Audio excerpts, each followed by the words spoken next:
Welcome to special focus. Operation కగార్లో పోలీసులు సాధించిన విజయాలేంటి? ఇలాంటి ఆపరేషన్స్ ద్వారా వచ్చే మార్చి నాటికల్లా అసలు మావోయిస్ట్ ఫ్రీ కంట్రీగా భారత్ నిలుస్తుందా? ఆ దిశగానే ఈ ఆపరేషన్ జరిగిందా? 2014 నాటికి నక్సల్స్ ప్రభావిత ప్రాంతాలు ఏవి? ప్రస్తుత మావోయిస్టుల సంఖ్యలో వచ్చిన తేడా ఎలా ఉంది? మరీ ముఖ్యంగా ఆపరేషన్ బ్లాక్ ఫారెస్ట్ పేరిట మన బలగాలు పోరాడిన తీరు ఎలాంటిది? ఎలాంటి ఛాలెంజెస్ వారు ఫేస్ చేశారు? ఆ డీటెయిల్స్ ఏంటి? Let's watch.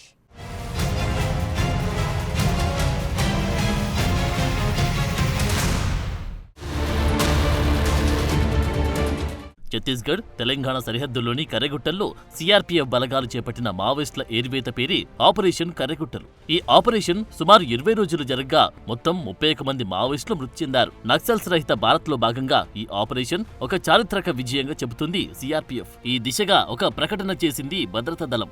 కర్రెగుట్టల్లో మొత్తం 350 మంది మావోయిస్టులు ఆశ్రయం పొందుతూ ఉండగా వీరిలో చాలా మంది తీవ్రంగా బాధపడ్డమో లేక మరణించడమో జరిగిందని అంటున్నారు పోలీసులు. భౌగోళికంగా ఇక్కడున్న కఠిన పరిస్థితుల రీత్యా కొన్ని మృతదేహాలు వెలికితీయలేకపోయామని చెబుతున్నాయి మన భద్రతా దళాలు. ఆపరేషన్ బ్లాక్ ఫారెస్ట్ గాను పిలిచి ఈ ఆపరేషన్స్ లో 214 నక్సల్స్ రహస్య స్థావరాలు, బంకర్లను ధ్వంసం చేశామని చెప్తున్నారు పోలీసులు. అంతేకాదు 450 ఐఈడీలు, 818 బీజీఎల్ షెల్స్, 899 కట్టల కోడెక్స్, డిటోనేటర్లు, భారీ మొత్తంలో పేలుడు పదార్థాలను స్వాధీనం చేసుకున్నట్టు చెబుతున్నారు సీఆర్పీఎఫ్ డీజీ. దాదాపు 12,000 కిలోల ఆహార పదార్థాలను సైతం కైవసం చేసుకున్నట్టు చెబుతున్నారు అధికారులు. ఈ ఆపరేషన్లో భాగంగా బీజీఎల్ షెల్స్, హోమ్మేడ్ వెపన్స్, ఐఈడీలు, ఇతర మారణాయుధాల తయారీకి మావోయిస్టులు వాడి 4 యూనిట్లను ధ్వంసం చేశాయి మన భద్రతా దళాలు. మావోయిస్టులకు వ్యతిరేకంగా చేపట్టిన ఈ ఆపరేషన్లో command battalion for resolution action, special task force, district reserve guards కి చెందిన 18 మంది సిబ్బంది ఐఈడీ పేలుళ్లలో గాయపడ్డారు. క్షతగాత్రులంతా ప్రాణాపాయం నుంచి బయటపడి వివిధ ఆసుపత్రుల్లో చేరి మెరుగైన వైద్య సాయం పొందుతున్నారు. ఒకప్పుడు మావోయిస్టుల అడ్డాగా ఉన్న కర్రెగుట్టలపై ఇప్పుడు త్రివర్ణ పతాకం సగర్వంగా ఎగురుతుందని కేంద్ర హోంమంత్రి అమిత్ షా ట్వీట్ చేశారు. కర్రెగుట్టలపై పీఎల్డీఏ, డీజేఏ, ఎస్డీసీ, టీఏసీ, సీఆర్సీ వంటి ప్రధాన నక్సల్ సంస్థల ఏకీకృత కేంద్ర కార్యాలయం ఉండడంతో పాటు నక్సల్స్ శిక్షణ, ఆయుధ తయారీ సైతం జరిగేది. ప్రభుత్వ దళాలు ఈ 20 రోజుల్లో నక్సల్స్ వ్యతిరేక ఆపరేషన్ పూర్తి చేశామని తన ట్వీట్ ద్వారా తెలియజేశారు హోంమంత్రి అమిత్ షా. ఎంతో క్లిష్టతరమైన ఈ కొండల్లో మావోయిస్టులను ధైర్యంగా ఎదుర్కొన్న సీఆర్పీఎఫ్, ఎస్టీఎఫ్, డీఆర్డీ సిబ్బందిని అభినందించారు హోంమంత్రి. ప్రధాని మోడీ నాయకత్వంలో నక్సలిజం మూలాలను నిర్మూలించడానికి తాము కృతనిశ్చయంతో ఉన్నట్టు చెప్పారు అమిత్ షా. 2026 మార్చి నాటికి నక్సల్స్ ఫ్రీ నేషన్ గా భారత్ మారుతుందని అన్నారాయన. 30 మార్చ్ 2026 को इस देश की भूमि पर से हम नक्सलवाद को पूर्ण रूप से समाप्त करने का काम करेंगे. Central reserve police force director general Nagendra Pratap Singh, Chhattisgarh DGP Arun Dev ఈ ఆపరేషన్లో పాల్గొన్న దళాలకు నేతృత్వం వహించారు. పలువురు సీనియర్ అధికారులతో వీరు బీజాపూర్లో మీడియా సమావేశం ఏర్పాటు చేసి వివరాలను వెల్లడించారు. కర్రెగుట్టలు మొత్తం 1200 చదరపు కిలోమీటర్ల వైశాల్యంలో ఉన్నాయని, ఇందులో తలదాచుకున్న నక్సల్స్లో 31 మంది వరకు మట్టుబెట్టామని, అయితే వీరిలో 28 మందిని మాత్రమే గుర్తించినట్టు చెప్పారు అధికారులు. వీరిపై 1,72,00,000 మేర రివార్డులున్నట్టు చెప్పారు అధికారులు. ఆపరేషన్ బ్లాక్ ఫారెస్ట్ లో భాగంగా కోబ్రా, సీఆర్పీఎఫ్, ఛత్తీస్గఢ్ పోలీస్ బృందాలు పాల్గొన్నాయి. ఇంత భారీ రికవరీ గతంలో ఎన్నడూ చేయలేదని ప్రకటించారు అధికారులు. ఇది సీఆర్పీఎఫ్ కు అతిపెద్ద విజయమన్నారు ఉన్నతాధికారులు. ఏప్రిల్ 21 నుంచి మే 11 వరకు జరిగిన ఈ ఆపరేషన్లో మావోయిస్టులకు కోలుకోలేని నష్టం జరిగినట్టు చెప్పారు అధికారులు. మావోయిస్టులకు సుక్మా, బీజాపూర్ సరిహద్దు ప్రాంతాలు పెట్టని కోటలు.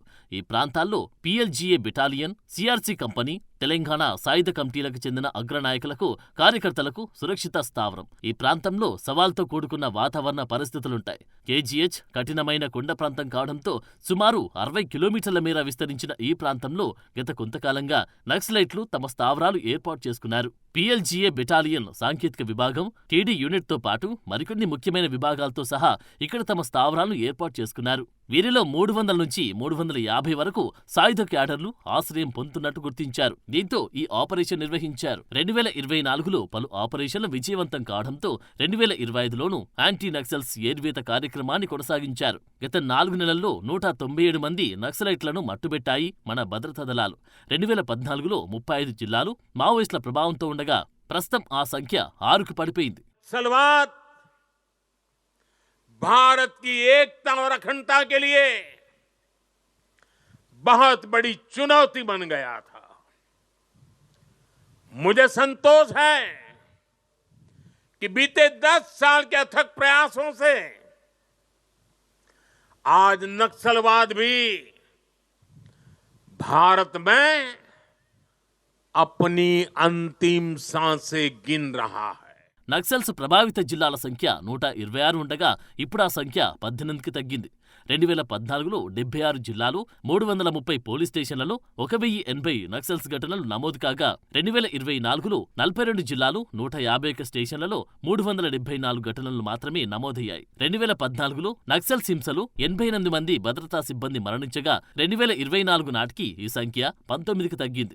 ఎన్కౌంటర్లలో మరణించిన మావోయిస్టుల సంఖ్య 63 నుంచి 2089కి పెరిగింది. 2024లో 928 మంది నక్సలైట్లు లొంగిపోగా 2025లో తొలి 4 నెలల్లో 718 మంది లొంగిపోయారు. 2019 నుంచి 2025 వరకు కేంద్ర బలగాలు, రాష్ట్ర పోలీసుల సహాయ సహకారాలతో నక్సల్స్ ప్రభావిత ప్రాంతాల్లో 68 నైట్ ల్యాండింగ్ హెలీప్యాడ్లతో సహా మొత్తం 320 శిబిరాలను ఏర్పాటు చేశాయి. 2014లో 66గా ఉన్న ఫోర్టిఫైడ్ పోలీస్ స్టేషన్ల సంఖ్య ఇప్పుడు 555కి పెరిగినట్టు గణాంకాలతో సహా వివరించారు అధికారులు. ఆపరేషన్ కర్రెగుట్టలు ఎంతవరకు విజయవంతమయ్యాయో అంతే లోపాలు ఉన్నట్టుగా చెబుతున్నారు విశ్లేషకులు.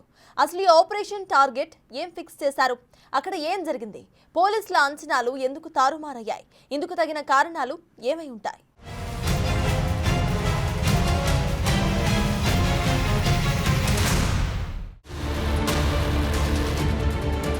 20 రోజుల ఆపరేషన్, 28,000 మందికి పైగా భద్రతా బలగాలు, MI-17 హెలికాప్టర్లు, డ్రోన్లతో విస్తృత గాలింపు, 31 మంది మావోయిస్టుల మృతి, 18 మంది జవాన్లకు గాయాలు, గ్రేహౌండ్స్కు చెందిన 3 మృతి.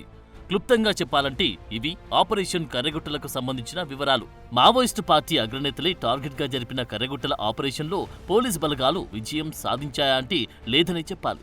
ఎందుకు కారణాలేంటని చూస్తే కర్రెగుట్టలపై పోలీసు బలగాలకు సరియైన అవగాహన లేకపోవడం ఒక కారణమైతే వారికి వాతావరణం కూడా సహకరించకపోవడం మరో కారణంగా తెలుస్తోంది. ఇక మావోయిస్టులకు కర్రెగుట్టలకు సంబంధించి సంపూర్ణ అవగాహన వెరసి ఈ ఫెయిల్యూర్కి ప్రధాన కారణంగా చెబుతున్నారు కొందరు నిపుణులు. 2026 మార్చిలోపు దేశంలో మావోయిస్టులు లేకుండా చేయాలన్న లక్ష్యంతో కేంద్రం ఆపరేషన్ కగార్ను కొనసాగిస్తున్న విషయం తెలిసిందే. ఇదే విషయాన్ని ప్రధాని మోడీ, హోంమంత్రి అమిత్ షాలు పలు సందర్భాల్లో చెప్పారు. ఆపరేషన్ కగార్లో భాగంగానే ఏప్రిల్ 21న ఆపరేషన్ కర్రెగుట్టలు మొదలుపెట్టారు. Maoist party top commander, central committee సభ్యుడు ఇడ్మాతో పాటు పలువురు అగ్రనేతలు ఈ గుట్టలోనే ఉన్నారంటూ అంచనా వేశారు పోలీసులు. బస్తర్ రేంజ్ ఐజీ సుందర్ రాజ్ అయితే 3,000 మందికి పైగా మావోయిస్టులు కర్రెగుట్టల్లో దాక్కుని ఉన్నట్లు లెక్క తేల్చారు. వీరిలో పలువురు మావోయిస్టు పార్టీ అగ్రనేతలున్నట్లు తెలిపారు. ఒక్కొక్కరిపై లక్షలాది రూపాయల రివార్డులున్నట్టుగా చెప్పారు. వీళ్ళందరినీ ఏరివేయడమే తమ లక్ష్యమని కూడా ప్రకటించారు. కూంబింగ్ మొదలుపెట్టిన మొదటి 2-3 రోజుల్లోనే ఆపరేషన్లో పాల్గొన్న బలగాలకు మావోయిస్టులను ఏరివేత ఏమంత సులభం కాదన్న విషయం అర్థమైంది. కారణం 160 కిలోమీటర్ల విస్తీర్ణంలో ఉన్న కర్రెగుట్టలపై బలగాలకు సరైన అవగాహన లేకపోవడం. అదే సమయంలో మావోయిస్టులకు ఈ ప్రాంతంలోని ప్రతి అంగుళం తెలిసి ఉండడం. ఇక ఆపరేషన్ మొదలైనప్పుడు ఉన్న వాతావరణ పరిస్థితులు కూడా భద్రతా బలగాలకు ఏమంత అనుకూలించలేదు. కూంబింగ్లో పాల్గొన్న వారిలో దాదాపు 50 మంది వడదెబ్బకు గురై ఆసుపత్రులకు వెళ్లాల్సి వచ్చిందంటే ఇక్కడి పరిస్థితి ఏమిటో ఊహించుకోవచ్చు. ఇక కర్రెగుట్టలపై పూర్తి అవగాహన ఉన్న మావోయిస్టులు వ్యూహాత్మక ప్రాంతాల్లో 450 ఐఈడీ బీరుబాంబులను అమర్చారు. వీటిని కనుగొని నిర్వీర్యం చేయడమే ఆపరేషన్లో పాల్గొన్న భద్రతా బలగాలకు గగనమైంది. ఆపరేషన్లో భద్రతా బలగాలు మావోయిస్టుల మధ్య మొత్తం 21 ఎన్కౌంటర్లు జరిగాయి. 1000 బుల్లెట్లు పీలాయి. కాల్పుల మోతతో కర్రెగుట్టలు హోరెత్తాయి. ఇందులో పోలీసులు పెద్దగా సాధించింది ఏమీ లేదంటారు. ఆయా ఎన్కౌంటర్లలో 31 మంది మావోయిస్టులు చనిపోయారంటూ ఇటీవల ఛత్తీస్గఢ్ డీజీపీ అరుణ్ దేవ్ గౌతమ్ అధికారికంగా ప్రకటించారు. ఇక్కడ గమనించాల్సిన అంశం ఏంటంటే వీరిలో ఒకరిద్దరు మినహా మిగిలిన వారంతా మిలీషియా సభ్యులే. ఇదే ఆపరేషన్లో తెలంగాణ గ్రేహౌండ్స్ కి చెందిన ఆర్ఎస్ఐ రణధీర్, కానిస్టేబుల్ సందీప్, పవన్ కళ్యాణ్ కూడా తుది శ్వాస వదిలారు. మావోయిస్టులు అమర్చిన ఐఈడీ పేలుడులో ఈ ముగ్గురు చనిపోయినట్లుగా ప్రకటించారు అధికారులు. అయితే మావోయిస్టులు అనుకుని సిఆర్పీఎఫ్ బలగాలు జరిపిన కాల్పుల్లో ఈ ముగ్గురు చనిపోయినట్టు అనుమానాలున్నాయి. ఈ విషయంలో అటు ఛత్తీస్గఢ్, ఇటు తెలంగాణ ప్రభుత్వాలు గాని, పోలీసు ఉన్నతాధికారులు గాని ఎలాంటి స్పష్టతనివ్వలేదు. ప్రస్తుతం ఆపరేషన్ కర్రెగుట్టలో నిలిచిపోయింది. తిరిగి మొదలు పెడతారా లేదా ఒక క్లారిటీ లేదు.